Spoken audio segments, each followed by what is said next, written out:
Hey everyone, today I'm going to be showing you how to install peel and stick tile over existing tile in your home.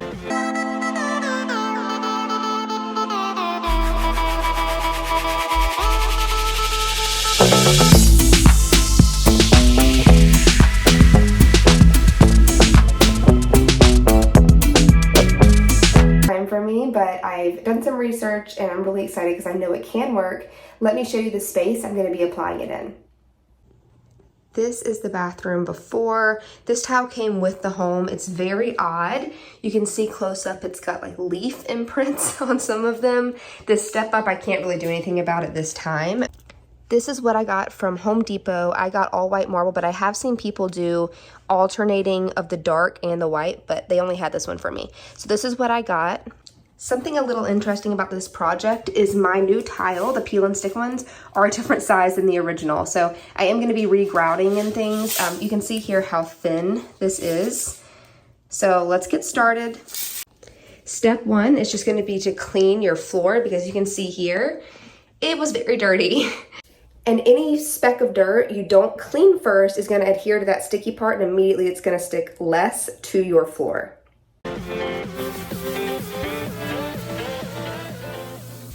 I'm sure a mop would suffice here, but I thought this might be a little better.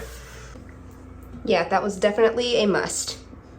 Now with the ones I got, there are arrows that show you to make sure that they're all facing in the same direction.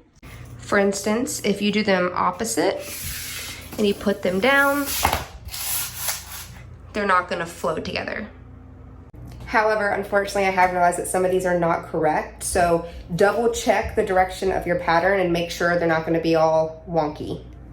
Now I'm going to lay these out all over my bathroom to kind of get an idea to make sure I have enough to see the direction I want them to go into and just get an idea of the general layout of my tiles.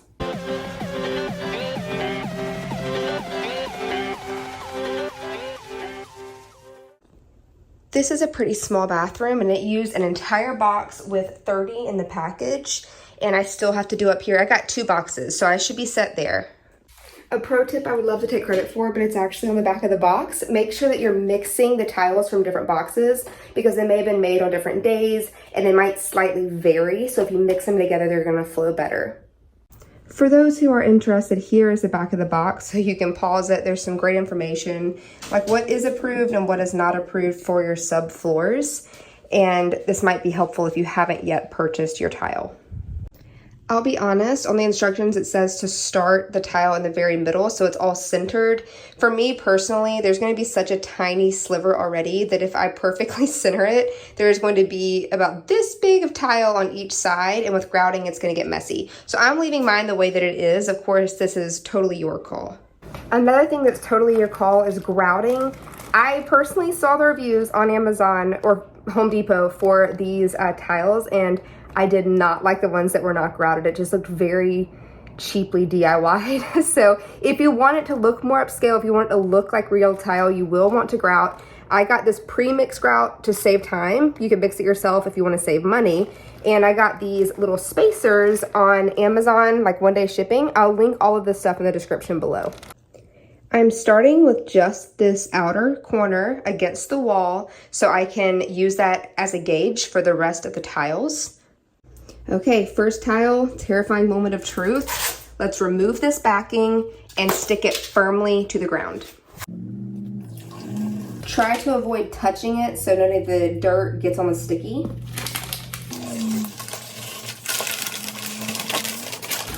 Also try to avoid bending the entire tile while you're doing this.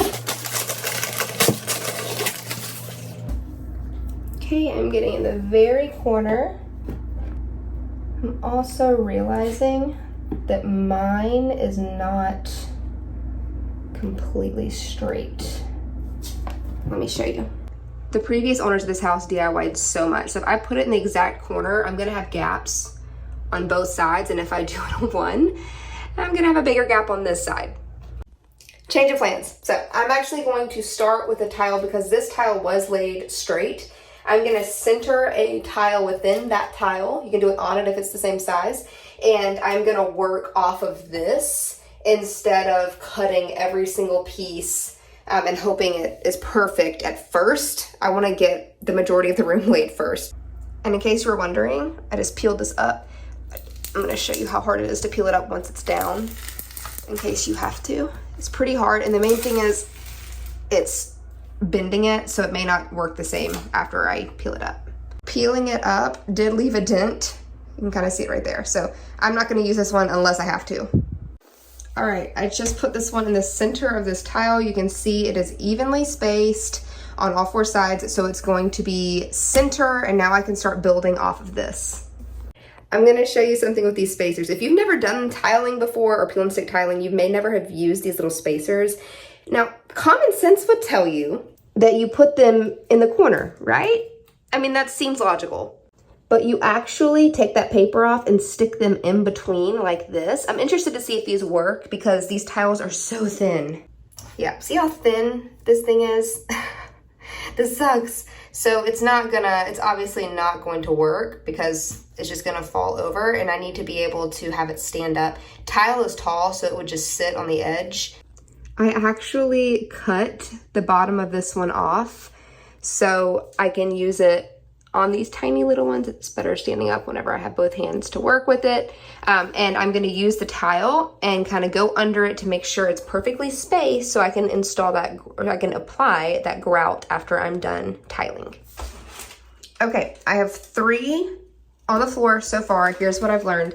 I ended up trimming an extra side so it won't topple over. It's working really well.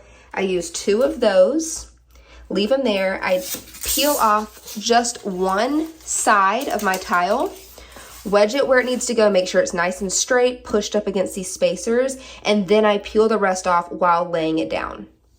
Okay, so you take just this strip of paper off, gonna line them up nice and straight, make sure that your spacers are wedged evenly. Gonna push that down, then you can reach under and peel the rest of the paper off so that this side stays nice and straight. Once you're sure you've got it nice and even like this, and you've peeled off the rest, you can push it down. Use a roller if you have one. Pull out those spacers, and boom, you've got your tile laid. Something to keep in mind, I didn't realize this side was broken until after I installed it. And I saw in reviews, sometimes they'll be broken in the corner. Fortunately, it's hidden in the corner of my room and it kind of blends in with this. So I'm not too worried about it, or I would just pull it up and replace it. But check all of your corners, because if they got bent in shipping or in the box, they will be cracked.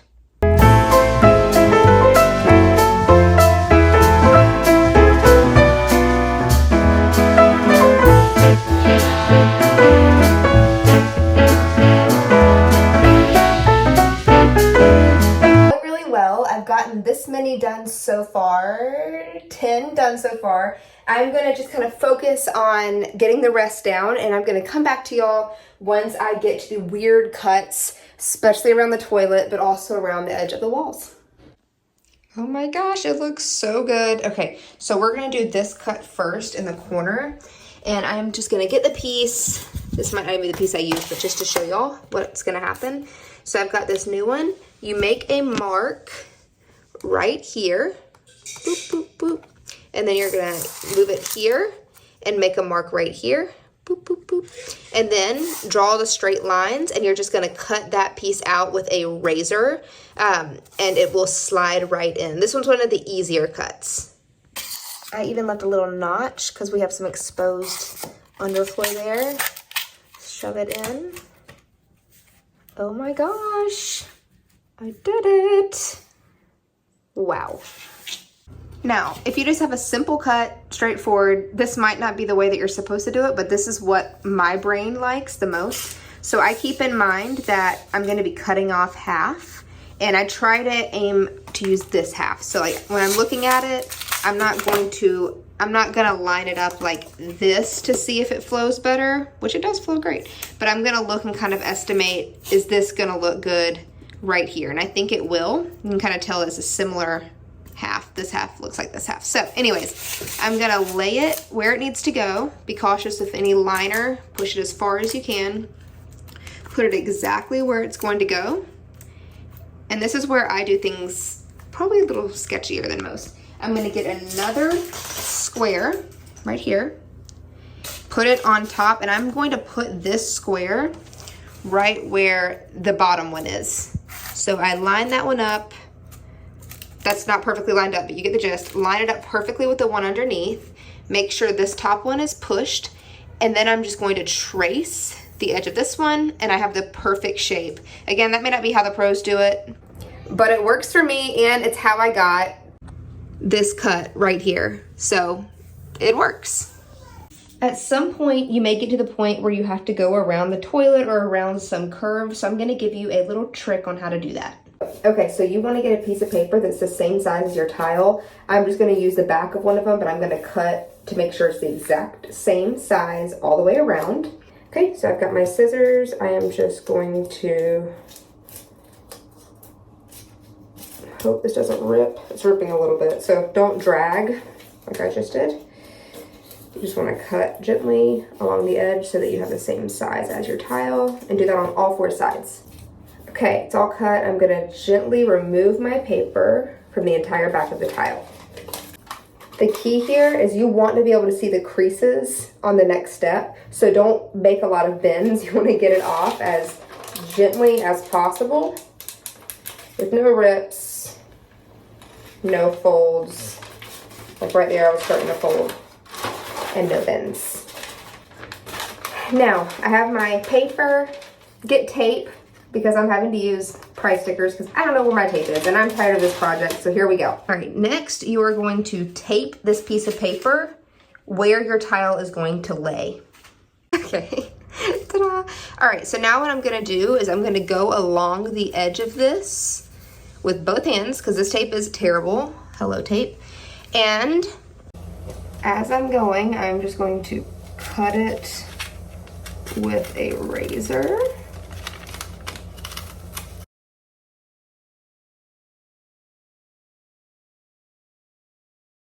Look at that. Now I have an exact model. The tape, I taped this to my new piece of tile, and now I can cut along. I'm just going to use a dry erase marker, which is what I've been using this whole time. A dry erase marker to go along the edge, and then I can cut, and it should be a perfect fit. All right, I got it stuck on. It's not perfect, but I'm going to be using clear silicone at the end, grout in between, clear silicone at the end to hide this, and it's pretty darn good.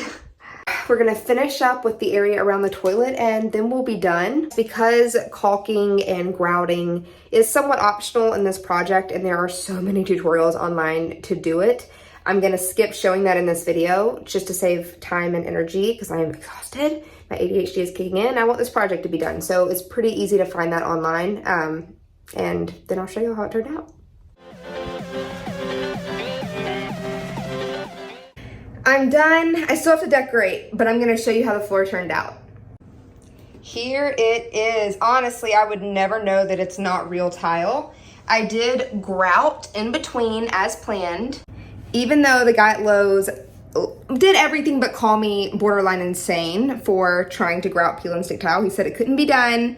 It can be done just like regular tile. I followed all the typical techniques and instructions for grouting.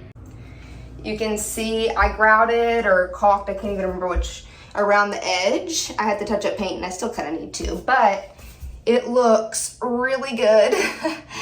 Oh my gosh, I'm so excited with how it turned out. Let me back up again so you can see the full picture. We did great around the corner here. I'm really excited with how it turned out. So this is proof that peel and stick tile can be an option for bathrooms. Besides the fact that it's tedious, you do have to make cuts just like you have to with real tile. It's not gonna be as durable as regular tile, but it is a great cost-effective DIY option for really any room, but this is proof that it can be done in your bathroom as well.